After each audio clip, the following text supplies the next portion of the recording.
She was a Star magazine reporter assigned to the Jon and Kate +8 story. And then after a steamy affair with Jon, Kate Major left her job and Jon left her. Kate Major is with us today. Good morning, Kate. Good morning. How are you? I'm well. I want you to take us back to a month ago when you go to Pennsylvania to interview Jon. How does that line get crossed? How do you go from a reporter who's there to interview him to his mistress? I had been reporting for a couple of years, so this wasn't my first assignment or first celebrity that I had worked on. I went there with the intention of coming back with a story, and unfortunately, I fell for Jon and came back with Jon. How did that happen? I met him when I was there in Pennsylvania reporting. You know, we went to dinner, he invited me to dinner, and then one thing just kind of led to another. Did you feel a deep connection with him, or was this a fling? That might be hard to admit, but if you're honest about it, which of the two is true? You know, I didn't look at it as a fling. I wouldn't have gotten involved with him if I knew the outcome of the situation, ever. But I did, and Jon had promised me and told me a lot of things, or else I wouldn't have put myself in this situation. So you're at that dinner, you feel instant chemistry, connection. Do you think he felt a deep connection with you as well? Initially, you know, there was no flirtatious activity going on until, you know, later on when we went to a house party, he reached out for my hand, and then we ended up kissing later on in the car.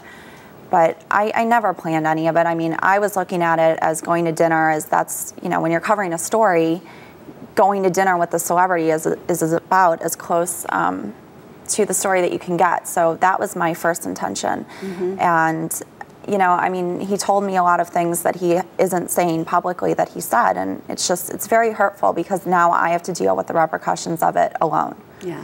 So you have a 12-day affair during which he makes you say a lot of promises, like what?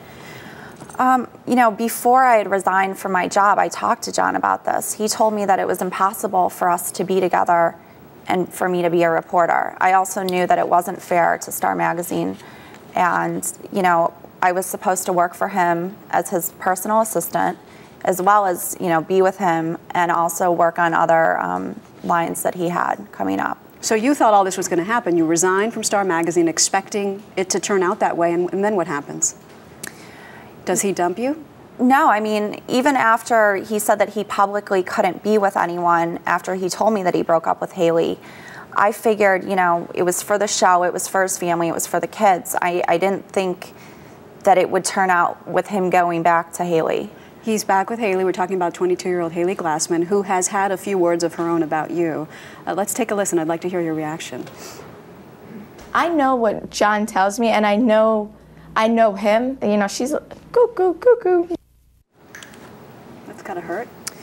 You know, I feel badly for her that she doesn't know the truth, and that Jon hasn't told her the truth. If he told her the truth, and, you know, what he told me and other people, then you know, any guy that cheats says that the other woman is cuckoo or crazy. So obviously she doesn't know the truth. So I have nothing bad to say about her. This isn't about Haley and I. This is about Jon and I. Are you still in love with him? No. What do you think of him now?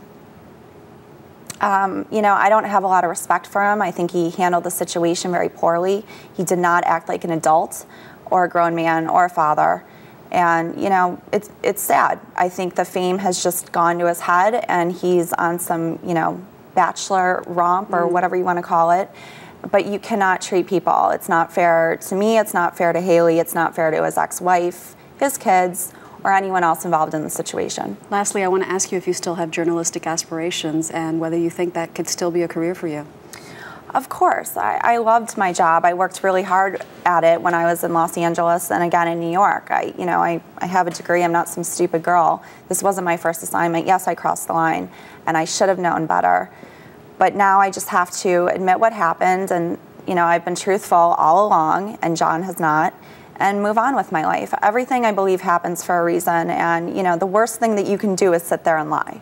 All right. Kate Major, thanks for coming in and telling your story. Thanks so much for having me.